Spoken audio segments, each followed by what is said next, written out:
Hello மக்களே, TNPSC group 4 தேர்வர்களுக்கு ஒரு good news என்ன அப்படின்னு சொல்லி பார்த்தீங்கன்னா, ஆல்ரெடி எதிர்பார்த்த மாதிரி இன்றைக்கி குரூப் 4 நோட்டிஃபிகேஷன் கொஞ்சம் நேரத்துக்கு முன்னாடி ரிலீஸ் பண்ணிட்டாங்க. 25/4/2025 ஒருங்கிணைந்த குடிமைப் பணிகள் தேர்வு குரூப் 4 பணிகள். ஓகேவா?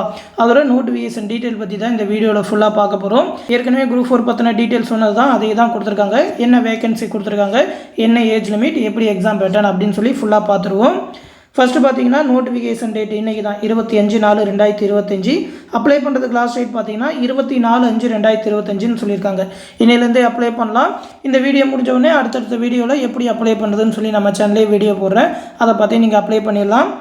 அப்ளிகேஷன் கரெக்ஷன் விண்டோ பீரியட், அதாவது அப்ளிகேஷன் ஏதாவது தப்பாயிடுச்சுனாக்கா அதை கரெக்ட் பண்ணுறதுக்கு 29/5/2025 31/5/2025 அந்த கரெக்ஷன் பண்ணிக்கலாம் அப்படின்னு சொல்லியிருக்காங்க.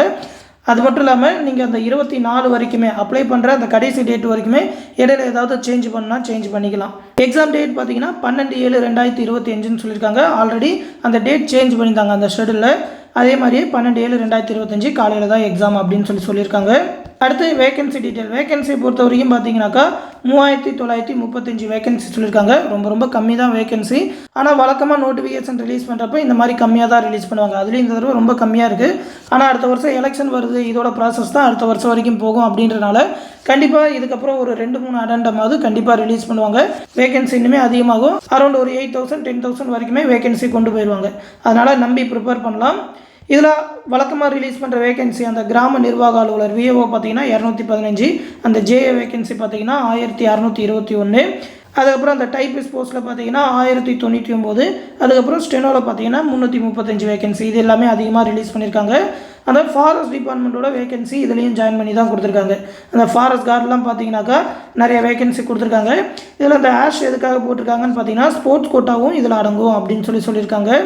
அது இல்லாமல் ஃபாரஸ்ட் வாட்சர் அதுலேயுமே ஒரு 50 வேகன்சி அப்படின்னு சொல்லி ஃபாரஸ்ட் டிபார்ட்மெண்ட் எல்லாமே ஆட் பண்ணியிருக்காங்க. இனிமேல் நிறைய டிபார்ட்மெண்ட் ஆட் பண்ண வேண்டியது இருக்குது. போன நோட்டிஃபிகேஷனில் வந்து நிறைய ஜாப் இந்த நோட்டிஃபிகேஷனில் இல்லை, அது எல்லாத்தையுமே ஆட் பண்ணுவாங்க.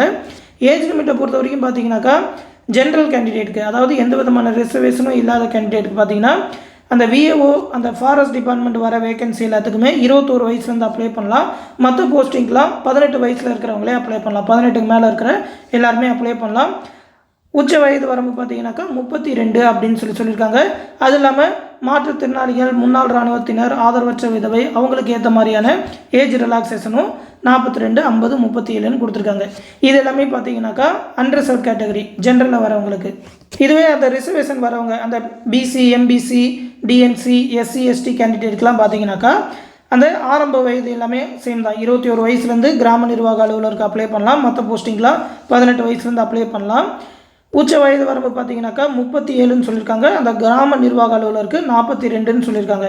இது இல்லாமல் அந்த மற்ற போஸ்டிங் எல்லாத்துலேயுமே பார்த்தீங்கன்னா நீங்கள் 10th மேலே படிச்சிருக்கீங்க அப்படின்னாக்கா வயது வரம்பே கிடையாது. அதையும் இதில் மென்ஷன் பண்ணியிருக்காங்க. பொது கல்வி தகுதியை விட, அதாவது 10th மேலே நீங்கள் படிச்சிருந்தீங்கன்னாக்கா உங்களுக்கு வயது வரம்பே கிடையாதுன்னு சொல்லியிருக்காங்க.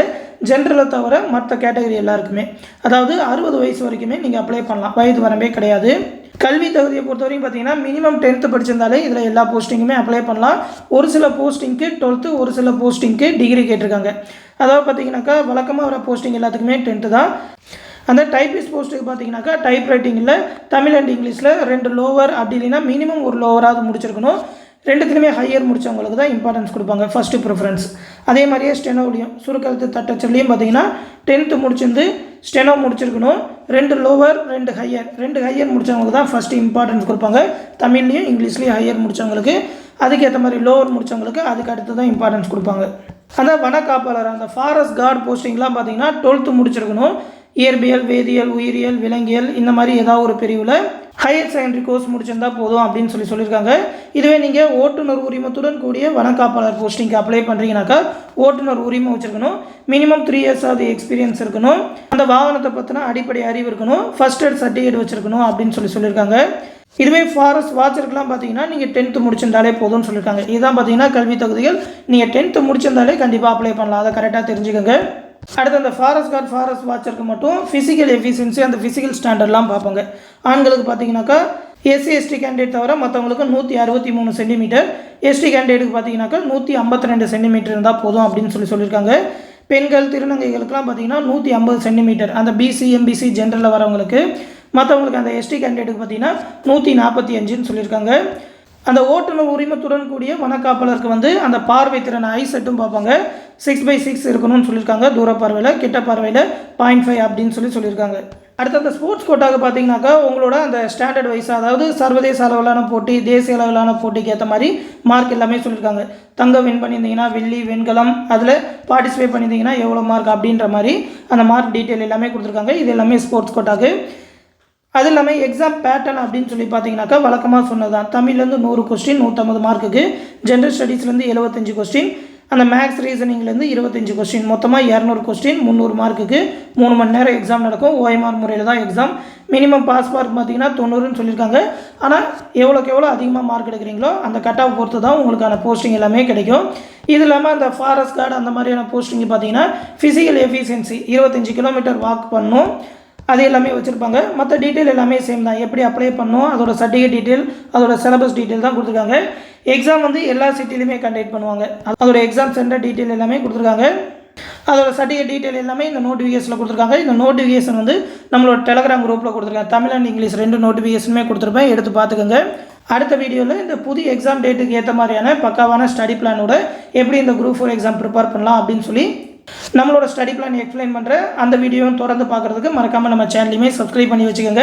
நம்மளோட குரூப் 4 கிளாஸ் பேட்சில் ஜாயின் பண்ணணும்னு நினைக்கிறவங்க 8903302290 அப்படின்ற நம்மளோட அட்மின் வாட்ஸ்அப் நம்பருக்கு குரூப் 4 பேட்சில் ஜாயின் பண்ணணும்னு சொல்லி மெசேஜ் பண்ணுங்கள். அவங்க அதோட ப்ரொசீஜர் எல்லாமே சொல்லுவாங்க. டெலகிராம் குரூப் மூலிமா குரூப் 4 எக்ஸாமுக்கான கிளாஸஸ் எல்லாமே கண்டக்ட் பண்ணிகிட்ருக்கோம். அந்த பேட்சில் ஜாயின் பண்ணி விடுவாங்க. தொடர்ந்து நம்ம சேனலோட அப்டேட்ஸை தெரிஞ்சுக்க மறக்காமல் நம்ம சேனலோட இணைஞ்சிருங்க. அடுத்த வீடியோவில் சந்திப்போம். நன்றி.